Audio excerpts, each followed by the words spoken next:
Hey everybody, Mr. Mack here with your lesson on 9/11 and the War on Terror. When we left off in the Ronald Reagan episode, the Cold War had just ended. Ronald Reagan did a lot of the legwork to get the Cold War over with. He put pressure on Russia, or the Soviet Union still at that time. He put some pressure on the Soviet Union. They got down the Berlin Wall. Germany became unified.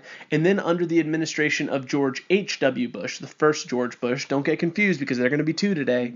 Under the administration of George H.W. Bush, the Soviet Union falls. So what now? What do we do now that we've had this colossus that we have had a Cold War with since 1945 or 1946 in the Soviet Union? Where does America go from there? What comes next? Well, now our problems are really going to shift to the Middle East, and they're still going to be there. And this is the first lesson where maybe you haven't been alive for all of it, maybe none of it, but at the very least, all of the stuff that I'm going to talk about today is in the collective memory of the country, certainly in the collective memory of your parents, and possibly even in older siblings. Most of you were alive, or not quite alive, for 9/11, but you've probably got a couple of older siblings that were young when 9/11 happened, and certainly your parents will remember 9/11 vividly. But before I get there, I need to back up just a little bit.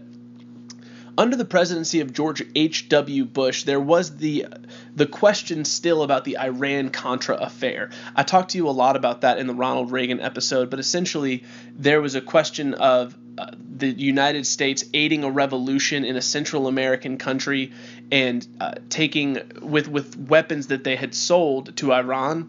And George H.W. Bush still had to answer questions about that. And remember, he's only a one-term president because while he's running for president, he looks at the camera and says, "Read my lips, no new taxes." But while he's president, he has to raise taxes, and that essentially dooms him. But while George H.W. Bush was president, we had the Gulf War, also known as Desert Storm. That was the result of a guy who we're going to talk about a lot, a guy named Saddam Hussein, the dictator of Iraq. He tried to take over Kuwait in August 1990. So America, with a coalition army, gathered in Saudi Arabia to protect the oil-rich country from Iraqi aggression. Then they used air and ground strikes to push Iraq forces out of Kuwait in early 1991. The Gulf War, compared to the wars that we're going to talk about today that just last forever, the Gulf War was relatively short, only about a year, maybe a little bit more than a year.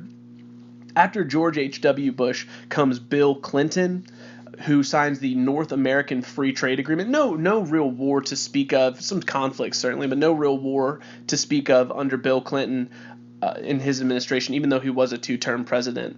He's going to serve until about 2000. He signs the North American Free Trade Agreement, which reduces or takes away a lot of tariffs for trade among the U.S., Mexico, and Canada, and allows us to trade more freely. In the big economic expansion that Ronald Reagan started, that continued through George H.W. Bush, continues through the Bill Clinton years. And so Bill Clinton is still very well regarded by a lot of Democrats because of the good economy that essentially flourished. Clinton did have a significant scandal that resulted in him being impeached by the House of Representatives, but not by the Senate. Remember, you need to be impeached by the House of Representatives and the Senate in order to actually leave office. So Clinton did get impeached by the House of Representatives, but he didn't get impeached by the Senate. So he does not actually leave office, and he serves out his full 2 terms. Then the election of 2000 rolled around. Very controversial election. A guy named Al Gore, who was Bill Clinton's vice president, runs for president against George W. Bush, the son of George H.W. Bush. Al Gore actually wins the popular vote by about 500,000 votes, but George W. Bush wins the Electoral College because of the state of Florida. Now, that's a very controversial race, and I don't have enough time to go into the whole thing here, but George W. Bush, after a couple of weeks or months of waiting, George W. Bush does become the president of the United States. And George W. Bush is going to come into office at a very difficult time in American history. By this point in 2000 and continuing on to now, America has become a very interventionist power, meaning essentially that we do concern ourselves with the affairs of other countries.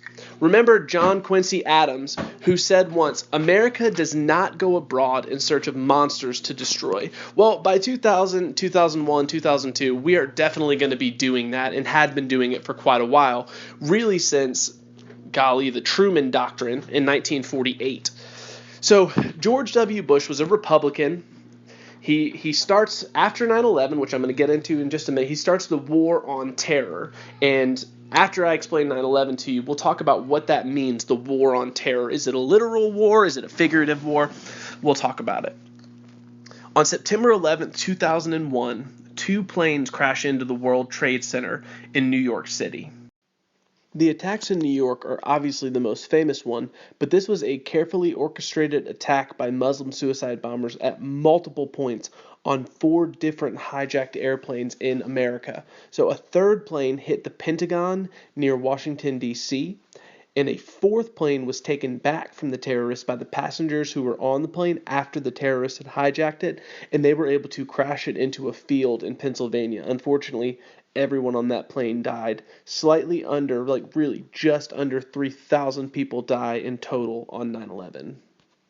Now, I don't need to explain that all to you. You know a lot about it, but just a little bit of background. That attack was orchestrated by a group called Al-Qaeda, led by a guy named Osama bin Laden. Now, bin Laden is going to escape U.S. capture for 10 years, and he won't get caught until 2011, 10 years later, under the presidency of Barack Obama. So bin Laden actually is a former ally of ours, again, in a war against the Soviet Union. So the Soviet Union fought in Afghanistan for a long time in the late 70s. And bin Laden was actually a guy that helped us against the Soviet Union, but he's certainly not at this point going to be our ally anymore. And eventually we will catch him in 2011 and kill him. So let me really quick define terrorism, because the attack on 9/11 is going to lead to what we call the War on Terror. So terrorism is the unlawful use of violence and intimidation, especially against civilians, in the pursuit of political aims. Now, it's really important to understand, terrorism is a tactic. Terrorism is a tactic in the same way that, helicopter bombing is a tactic. So when we declare the War on Terror, it's kind of difficult to understand what we mean by that, because terrorism, in addition to being a tactic, is a word. And if you were in my class, I would do this for you. The way that I always teach terrorism is I write terrorism on the board, and then I punch my board about 15 times, and that word terrorism gets smudged. And I say, look at that, I beat up terrorism real good. Aren't y'all proud of me? But then, slowly, I start to write the words back. And eventually that whole word terrorism is on the board again. Because all that I did was move the letters around. All I did was beat up the word. Slowly it came back, and it's the same way with terrorism. So as much as I would love to get into all these little Middle Eastern conflicts that we're going to have up to this day, the 9/11 attacks lead to the war in Iraq in 2003. That lasts until 2011.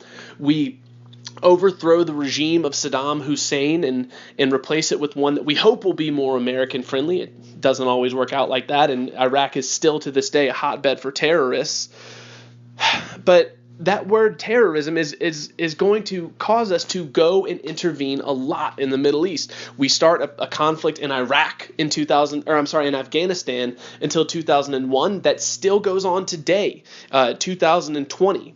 We have had plenty of problems in Pakistan. We just killed Baghdadi in Iran because of what we call a war on terror. Now, the formal war on terror is really going to be under the administration of George W. Bush. And the question is, do you get to win a war like that? Can you win a war like the War on Terror?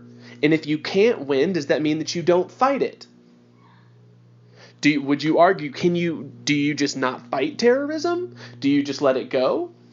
Or is it a war that you have to fight, despite the fact that maybe I can't win this war?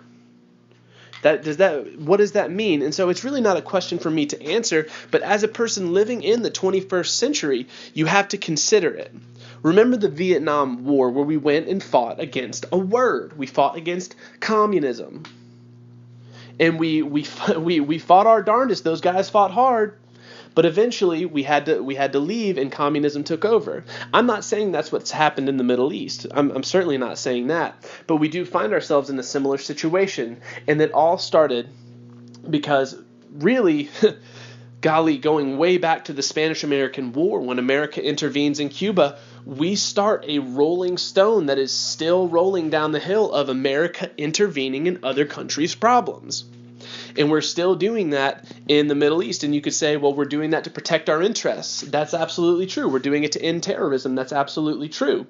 But the fact remains, that's something that is outside of our border that we're still trying to control. And you just see the shift from the early days of the railroad, and this is where we stand now. Remember, at one point, the biggest problems in America were immigrants coming in and the railroad getting built and political machines in New York City. And now our problems look a lot different, right? We deal with issues in the Middle East every single day. We have soldiers over there 365 days a year away from their families.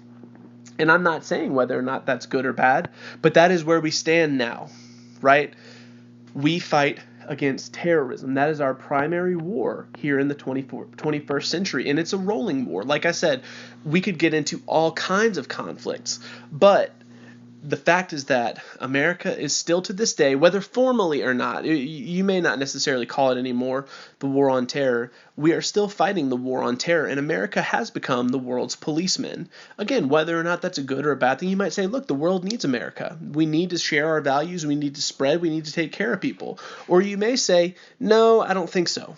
America needs to take care of itself, it needs to worry about its people, it doesn't need to involve itself or go abroad in search of monsters to slay. But remember, 9/11, and I can't stress this enough, changes everything for America, right? Nothing is the same. From the moment that those planes hit the towers, right, America changes forever. Our personal freedoms are different now. We still have them, but the question of, do you want to give up your freedoms in order to maybe keep an eye on potential terrorists? But what if it's not a potential terrorist, right? Does that mean that you've just kind of kept surveilled someone for no reason, an American citizen? And so these are the types of questions that we face in the 21st century, right? If you've had to go through an airport in the 21st century, you certainly know 9/11 changed everything because it's difficult. It takes time. They say get to the airport 2 hours ahead of your flight time to make sure that you have all the time you need for them to inspect you. And that's the world that we live in now. That's the world that you live in. That's the world that your kids are going to live in. And really, it is because of 9/11, because of the planes that hit the towers on those days, or on that day, I'm sorry. And it goes all the way back to America's choice to start intervening and going abroad in search of monsters to destroy. So this has been your lesson on 9/11 and the war on terror.